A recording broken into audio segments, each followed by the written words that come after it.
요즘 최민희 과방위원장에 대한 논란이 끊이질 않고 있습니다. 최 의원은 국감 기간 중 국회에서 딸 결혼식을 열고 축의금을 또 카드 결제로까지 받는 걸 두고 양자 역할 공부하느라 신경을 못 썼다라는 황당한 해명을 해서 국민의 분노를 사고 있는데요. 그런데 이번엔 국정감사장에서 최민희 의원이 자신에 대한 편파 보도를 했다며 MBC 보도본부장을 퇴장시켜서 또 논란이 일고 있습니다. 자, 이에 대해 언론 단체들은요, 언론 독립 침해라면서 비판하고 나섰는데요. 최 위원장은 친국힘 편파 보도가 자랑스러웠냐 라면서 MBC 보도본부장이 성역이냐, 친국힘 편파 보도가 언론 자유인가 이렇게 재차 반복하고 있습니다. 자, 이 상황 어떻게 보셨습니까? 올해 들어서 가장 쇼킹한 사건 같습니다. MBC가 친국힘 방송이라는 것도 쇼킹하고요. 그리고 지금 이 최민희가 어떻게 이렇게까지 오만불손할 수 있는가. 대한민국에 지금 자기 위에 사람이 없는 것처럼 행동하고 있다. 여기 국감장뿐만이 아니라 가방위 회의를 진행할 때도 마찬가지이고요. 굉장히 독단적이어도 너무나 독단적이다. 본인의 권력에 취해서 본인의 작은 비판 하나도 지금 수용하지 못하는 단계에 접어들었다라고 봅니다. 자, 이게 MBC가 사실은 우리 보수 진영에서 가장 친자파 매체로 지금 누구나 손꼽는 매체 아닙니까? 근데 MBC가 한마디에 거슬리는 말을 했다라고 해서 지금 친국힘 매체라고 하고 있는 거예요. 이게 얼마나 우스운 일입니까? 그리고 언론은 성역이 아니다라고 했는데 이 말 틀린 거 아니죠. 언론은 성역이 아니죠. 근데 최민희도 성역이 아닙니다. 이걸 기억하셔야 돼요. 최민희 가방위원장도 성역이 아니에요. 예를 들어서 지금 이 정도 발언 가지고 이렇게 난리를 칠 거면 언론한테 저는요. 언론들이 아쉬운 부분들이 물론 있어요. 요즘에 진짜로 받아쓰기만 하는 기자분들도 계신 것 같고 팩트 체킹을 하지 않고 기사를 쓰시는 분들도 꽤 있어요. 그리고 지금 패널 분들 중에서도 패널 그래도 돈 받고 나오시는 분들이잖아요. 거기 나오시는 대다수 분들은. 네. 안 받는 분들도 있지만. 그러면 사실 확인 정도는 하고 나오는 부지런함은 있어야죠. 그 국민들 앞에서 확인되지 않은 정보들을 마치 자기가 잘 아는 사실처럼 얘기하면 안 되죠. 저에 대해서도 저랑 밥 한 끼 제대로 먹어보지 않은 분들이 수많은 분들이 저를 마치 잘 아는 것처럼 얘기하던데 개인적 친분이 있는 것처럼 하면서 그 사람이 어떻고 저떻고 하던데 그렇게 말하는 분 중에서 친분이 있는 사람도 없습니다. 네. 자, 그럼 이런 것들이 언론을 통해서 얼마나 가짜 정보가 많이 퍼지고 있는지 하는 부분에 대해서는 저도 안타까운 부분이 있습니다만은 최소한 지금 최민희 위원장에 대한 지금 MBC의 보도는 감정이 섞여 있지 않아요. 감정이 섞여 있지 않고 그냥 그 상황에 대한 딱 설명을 한 건데 이거에 대해서 공격을 했어요. 친국힘이라고. 이거는 최민희 위원장이 자신의 권력에 도취해서 아주 작은 비판 하나도 받아들이지 못하는 것이다. 감히 언론이 나를 비판해 나에게 안 좋은 글을 써 하는 거에 꽂혔기 때문에 이 정도의 감인 반응을 보일 수 있다라고 봅니다. 오죽하면 또 MBC가 최민희 위원장에 대해서 다시 또 역공을 하겠습니까? 이거는 지금 MBC가 아무리 친여 성향이라고 하더라도 이 부분은 기자들의 마지막 자존심을 건드린 거예요. 기자들 마지막 자존심 건드린 겁니다. 그래서 이게 언론인들께서도 균형을 잡아주셔라. 언론인들께서 언론인의 역할로서 균형을 잡을 때 누구나 언론을 무서워하고 언론을 존중하게 될 것이다 라는 말씀을 드립니다. 그리고 언론이 이렇게 한쪽 권력에 편향되게 된다면 결국에는 권력이 언론을 자신들이 다룰 수 있는 도구로 보기 때문에 이런 증상이 나오는 것이다.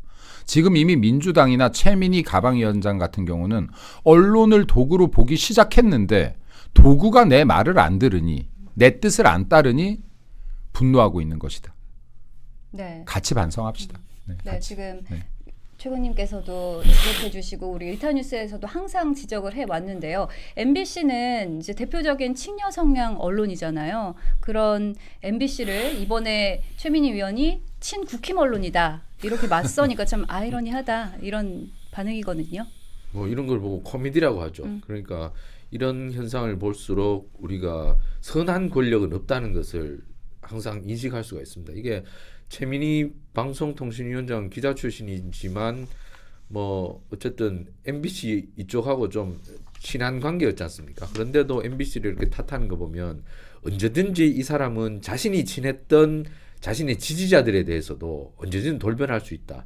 그러니까 이런 권력은 결국 권력은 권력으로 견제해야 됩니다. 그러나 지금 야당이 무너져 있으니까 이런 국회에서의 압도적 권력이 자기 마음대로 하는 겁니다. 방송사 보도본부장도 너 나가 이렇게 할 수 있는 겁니다. 그렇기 때문에 지금 한쪽 권력이 무너지니까 이 한쪽 권력이 지나치게 비대하고 방대해져서 거의 무소불위의 권력을 휘두르고 있는 겁니다. 그렇기 때문에 지금 야당이 무너진 이 나라의 민주주의 와해의 현장을 보고 있는 것이다. 그렇기 때문에 이대로 놔둬서 되겠느냐. 국민들이 아마 개탄하고 있다고 생각합니다. 그러나 지금 국회를 제어할 부분이 아무도 없습니다. 국회 누가 지금 이 더불어민주당이 폭주하고 있는 이 국회를 제어할 수 있겠습니까? 저는 야당이 지금 좀 정신을 차려서 좀 그 몸집을 불리면 좋겠지만 단기간에는 어려울 것 같아서 어쨌든 국회를 견제할 수 있는 제도적 방안을 마련해야 된다. 상임위원장도 이 사람이 뭐 보통 뭐 1년, 2년씩 하는데 한 3개월씩 해서 여야가 번갈아 가면서 하도록, 그러니까 다수당이 폭주하지 못하도록 이렇게 제도적인 장치를 만들거나, 그리고 이렇게 국회 상임위가 전행을 했을 때 외부 심사위원회를 둬서 이런 전행에 대해서 외부 심사위원회에서 제소나 어떤 그 제어를 할 수 있는 방안을 마련하든지, 그리고 국회가 마음대로 이렇게 보도본부장도 막 부르고 이렇게 증인 신청을 마음대로 하는데 증인 신청에 대해서도 국회가 마음대로 못하게 외부에서 심사를 거치도록 뭐 이런 방안을 지금 마련해야 됩니다. 그렇지 않고는 이렇게 여당 주도의 폭주 국회는 그것을 막을 수가 없습니다. 지금 그런 제도적 그 균형점을 찾아야 하는데 국회가 말을 듣질 않는데 지금 국민들이 일어서서 이 국회의 전행을 막아야 된다. 힘은 힘으로 막아야 되는데 지금 국민들이 좀 일어서야 한다. 지금 야당도 이런 제도적 개선안을 갖고 나와야 된다. 지금 여당이 계속 이런 식으로 마치 왕처럼 군림하는 국회를 언제까지 국민들이 이 꼴불견을 봐야 된단 말입니까? 국민들이 지금 분노하고 있고 이 제도 개선을 반드시 마련해야 된다. 지금 김민수 최고위원 계시지만 국회를 견제할 수 있는 외부에서 지금 국회가 자기 월급도 자기 마음대로 올리고 있지 않습니까? 자기 월급도 외부에서 좀 심사할 수 있도록 이런 제도 개선은 좀 있어야 된다. 국회의 전행을 막을 수 있는 제도를 만들지 않고는 국회가 국민 위에서 논다. 저는 좀 국회에 강력한 경고를 보내야 된다고 생각합니다. 네, 여당 폭주를 막아야 된다라고 말씀을 해주셨고요. 또 MBC에 대해서 다시 한번 또 얘기를 해드리겠습니다. MBC의 보도 행태 좀 짚어볼 텐데요. MBC 그간의 보도들을 보면은 친국힘과는 완전히 다르죠. 특히 MBC 프레임을 짜고 하는 질문들이 문제가 되고 있습니다. 갑작스럽게 질문을 하고 다듬어지지 않은 발언들을 짜집기해서 쇼츠를 만드는 거, 이게 많은 비난을 받기도 했는데요. 김민수 최고위원님 여기 지금 계시지만 며칠 전 MBC 기자의 편향된 질문에 또 참교육하시는 영상이 화제가 되고 있습니다. 우선 영상으로 함께 보시겠습니다. 자, 편집해서 딱 두 분만 빼서 편집해서 내보내실 거죠? 그럼 거기에 대해서는 말씀을 제대로 방송을 제대로 해주세요. 제대로. 알겠습니다. 공정하게 하세요. 제가 지금 여쭤보는 것도 말씀. 그러니까 방송을 공정하게 하시고 지금 답변 충분히 드린 것 같아요. 한중 관계에 대해서는 지금 우려하시는 목소리가 높은데 거기에 대해서 한중 관계가 무비자 이동 때문에 지금 생깁니까? 정상적인 교류도 충분히 가능하죠. 정상적인 정책을 교류하죠. 전 중국을 비판한 적이 있어요. 중국과 관계된 정책을 비판했죠. 그러니까 이것을 왜 어떻게 이 문맥도 못 잡습니까? 이게 중국에 대한 비판인지 중국과의 정책에 대한 비판인지 이 문맥도 못 잡으면 되겠습니까? 이 대상이 미국이어도 정책이 잘못됐으면 비판할 수 있는 것이고 일본이어도 정책이 잘못됐으면 비판할 수 있는 거죠. 네, 이게 위원님을 이제 협중 프레임으로 끌고 가려고 했다라는 부분에서 많은 분들이 참 분개를 했는데요. 당시 어떤 생각 드셨습니까? 처음에는 그 최고위 나오는 상황에서 갑자기 기자 한 명이 질문을 하길래, 원래 이렇게 최고위나 이렇게 비공개회 끝나고 나올 때 기자들이 이렇게 한두 명 붙기도 하거든요. 뭐 간단한 걸 물어봐요. 근데 그 시간이 끽해봐야 뭐 10초에서 길어야 한 30초 1분이에요. 근데 낯선 기자였다 일단. 왜냐면 이게 야당 담당 기자들은 대다수 얼굴을 아는데 처음 본 것 같은 사람이 마이크를 들이대고, 그리고 중요한 건 카메라를 갑자기 들이대더라고요. 카메라를 들이대는 경우는 없거든요. 근데 이제 뭐 당대표님이랑 같이 퇴장하다가 이 기자들이 앞을 막는 바람에 당대표님을 놓쳤죠. 그래서 당대표실로 가고 있는 중에 계속 쫓아왔고, 지금 저기에 공개된 건 절반도 안 된다. 그리고 이제 그 앞에서 한참 설명을 하다가 다음 이동 시간이 돼서 또 다시 이제 방향을 틀어서 가고 있는데 끝까지 쫓아온 거죠. 근데 그 가는 중에 중간부터 다른 언론사에서 이걸 촬영을 한 게 지금 공개가 되고 있는 것인데 첫 번째로는 기자가 들이대면서 지금 이 비자 문제나 여러 가지 무비자 문제에 대해서 혐중 발언을 했다라고 하길래 비자 입국과 무비자 입국의 차이를 아냐. 비자 입국과 무비자 입국의 차이에 대해서 자세히 설명해 줬어요. 저기에 안 나오지만. 네, 그리고 이러니까 지금 비자 입국을 안 하고 무비자 입국을 하게 되면 이런 세 가지의 리스크가 존재할 수밖에 없다라고 하는데 혐중이래요. 그래서 이해가 안 되냐 네. 하고 이제 이 부분을 한참을 설명을 해주다가 또 그랬더니 윤석열 정부 때부터 하신 거잖아요 라는 질문을 하길래 윤석열 정부 때 했던 환승 입국과 지금 무비자 입국의 차이를 설명하면서 환승 입국의 또 종류까지 설명해 줬어요. 레이오버와 스탑오버에 대한 차이까지도 알려줬습니다. 자, 근데 그 설명을 했음에도 불구하고 계속 쫓아오면서 끝까지 혐중 하는 거예요. 그래서 지금 이제 저 부분을 보고 아니 중간에 제가 이제 캐칭을 했기 때문에 사이사이에 계속 물었어요. 초창기에 어디 기자예요? 라고 했더니 MBC래요. 그래서 지금 이거 막 편집해서 막 뿌리실 거죠. 제가 이 얘기를 계속 사이사이에 합니다. 네. 그럴 것 같아서요. 그리고 제발 언론처럼 좀 행동하세요. 라는 말도 계속 사이사이에 해요. 네. 왜냐하면 이거 편집돼서 나갈 게 뻔하니까요. 뻔할 것 같으니까 편집하기 힘들게 제가 계속 이 말을 사이사이에 껴넣습니다. 그리고 나서 저게 마지막까지 내려와서 쫓아 내려왔는데 뭐 다행히도 지금 뭐 사실 편집할 부분도 없었을 거라고 생각하지만 다행히도 저거를 어느 정도 한 절반 정도 찍으신 언론사가 있어서 먼저 공개가 됐네요. 네, 근데 다른 언론사에서 네. 공개를 했죠. 근데 이게 굉장히 지금 무례한 것이요. 예를 들어서 나한테 마이크나 카메라를 들이대서 무례하다는 게 아니에요. 인터뷰를 20분이나 쫓아다닐 거면요. 당연히 저한테 인터뷰 요청을 했어야 맞고 제 일정을 확인했어야 맞죠. 네. 지금 지금 제 일정을 흐트려 놨죠. 거기에서 분명히. 그래서 제가 이렇게 무례한 경우가 있나라고 생각을 했는데 이걸 우리 당에서도 모 국에서 이걸 보고 약간 분노를 하셔서 이거 관련 규정을 찾았더니 MBC의 보도 이 취재 규정이 있더라고요. 취재를 하기 위해서는 그러니까 여기서 인터뷰를 하기 위해서는 사전 요청을 해야 되고 이들과 이 영상이 나간 거에 동의를 받아야 되고 거의 뭐 윤리규정처럼 규정이 있더라고요.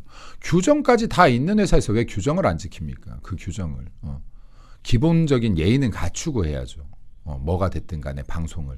근데 저런 부분들에서 갑자기 준비되지 않은 질문 막 카메라 들이대고 하면은 이런 것들에서 만약에 발언 실수를 누군가가 했다. 그럼 그거 악용하려는 거 아닙니까? 이건 언론도 아니고 기자도 아니죠. 예를 들어서 언론과 기자라고 한다 그러면 진짜 팩트 전달을 위해서 국민들께 팩트를 전달하기 위해서 노력해야 되는 것인데 자기가 답을 정하고 와서 이 답을 어떻게든 끌어내서 내가 특정 진영에 유리하게 만들어야지 하는 생각을 갖고 왔으면 이것은 언론의 역할도 아니고 기자의 역할도 아니죠. 네. 이렇게 되면 언론이 기자가 권력의 하수인이 됩니다. 그럼 권력이 이 언론과 기자는 내가 쓸 수 있는 도구로 인식하게 돼요. 정말로 열심히 하는 언론인들이 계시거든요. 정말로 열심히 뛰는 기자분들이 있어요. 정말 말진 기자분들 현장에서 죽어라 뛰는 분들도 있습니다.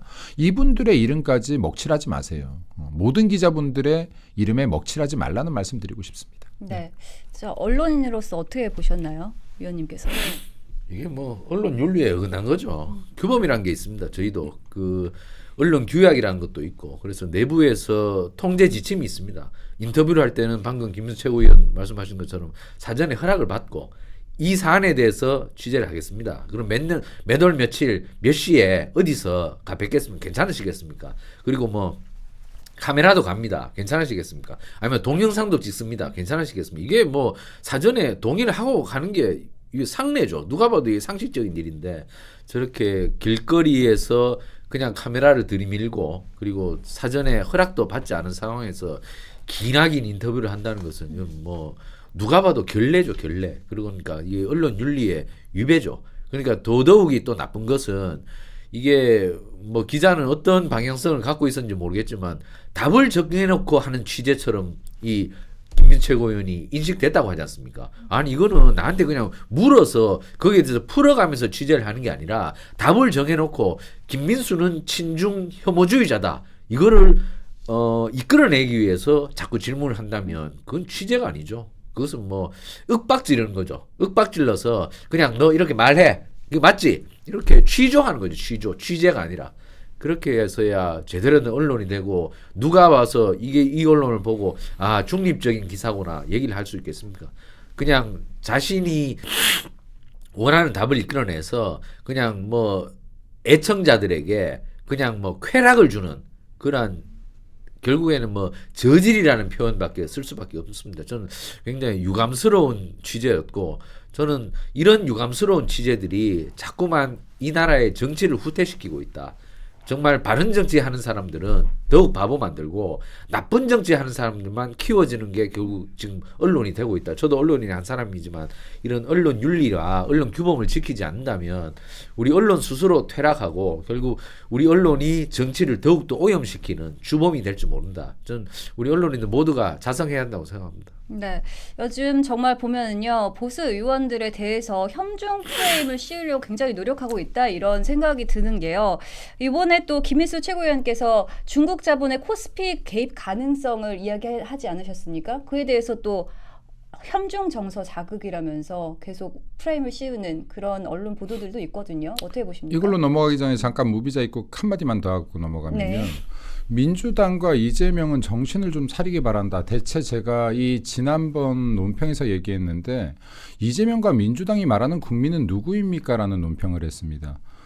지금 여기에 무비자 입국에 대한 것들을 국민이 혐중 정서로 느끼고 있는지 본인들이 한번 느껴봐라. 이것도 느끼지 못하면 되겠느냐. 지금 이에 대한 여론조사가 나왔더라고요. 자료가 있으면 뭐 띄워주시면 좋을 것 같은데요.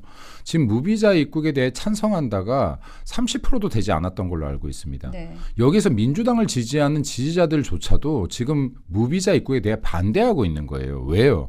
비자 제도가 뭔데요? 비자 제도라는 것은 대한민국의 빗장이에요. 우리 집에 대문이 있고 잠금 장치가 있는 것처럼 대한민국의 빗장입니다.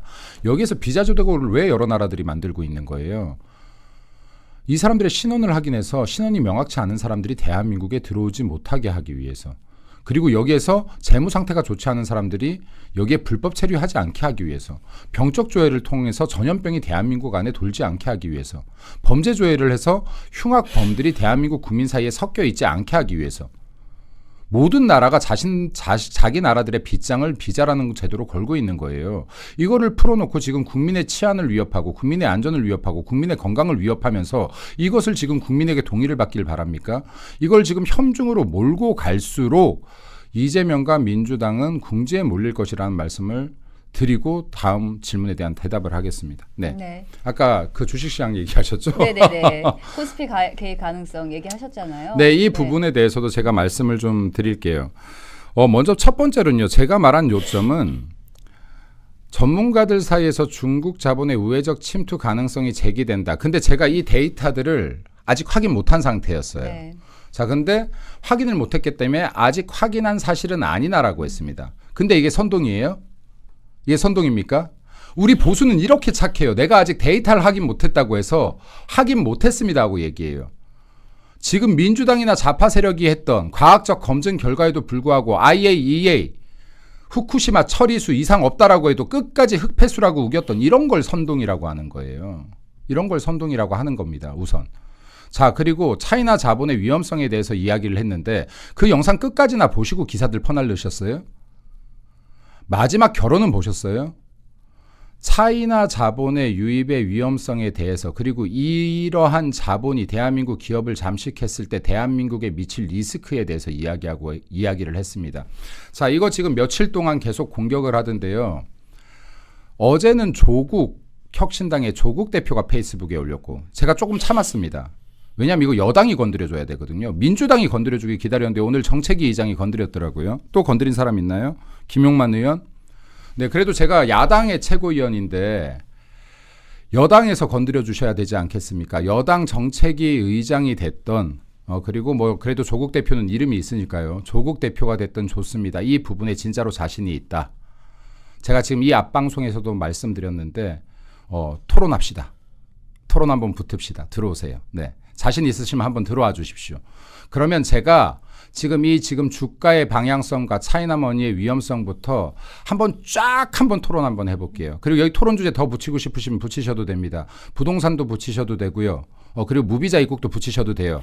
네, 뭐가 됐든 간에 지금 본인들이 저를 비판했던 이 주제를 포함해서 토론 한번 붙읍시다. 여기 정책위 의장님 가장 똑똑한 분이실 테니 정책위 의장님 나오십시오. 네, 조국 대표 같이 나오셔도 됩니다. 나오십시오.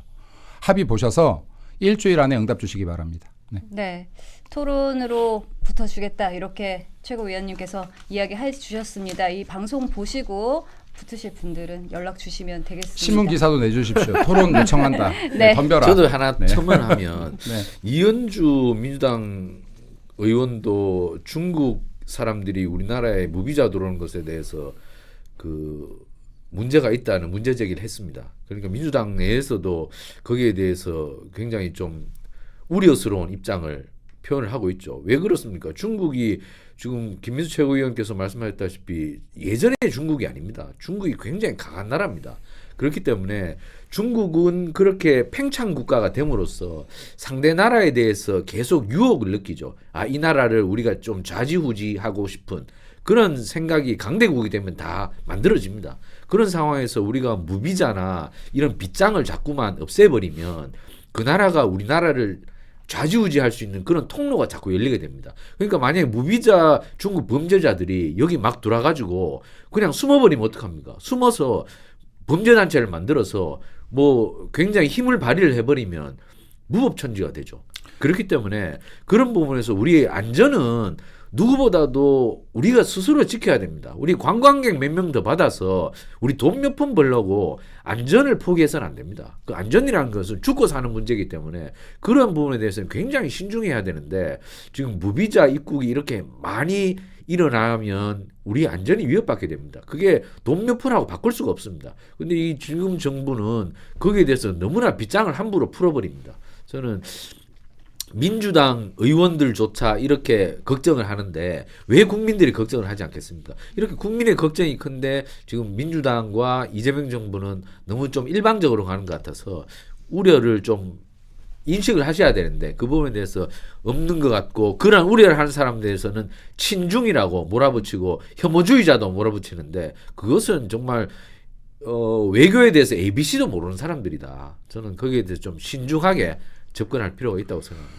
그리고 이거 보세요. 제가 무비자 입국 처음에 반대했을 때요. 이거 협중으로 몰다가 3일 만에 지금 협중으로 못 문다는 건 민주당이 알았어요. 이거 민주당 기가 막히게 압니다. 그러니까 어떻게 했죠? 윤석열 정부 탓으로 돌렸어요. 자, 근데 이것도 안 먹히니까 지금 여기 민주당에서 최고위원입니다. 이현주나 그리고 전현희, 박범계 의원이 지금 이현주 의원이 무비자 입국에 대해서 반대에 대한 의사를 표현했고요. 또 나중에 제가 또 캄보디아 건에 대해서 이야기했더니 제가 선전포고에 준하는 방식으로 국민 구해와야 된다고 했더니 처음에 극우몰이를 하다가 지금 이 세 분 이현주, 전현희, 박범계 의원은 군사작전에 준하는 조치가 필요할 것으로 보인다라고 했죠. 자, 지금 제가 무비자 입국 캄보디아 다 공격했을 때 저 메신저를 공격하려고 했거든요. 그랬다가 지금 본인들도 지금 이렇게 지금 궁지에 몰리고 있어요. 제가 이거 지금 세 번째 거 딱 하나면 결정 다 끝날 것 같거든요. 차이나머니에 대해서 제가 정말 토론하고 싶으니까 반드시 정책위 의장님께서 연락을 주십시오. 뭐 당대표는 안 나오실 테니까 누가 됐든 간에 여기 최고위급에서 지도부급에서 저한테 토론 요청 주십시오. 조국 대표도 좋습니다.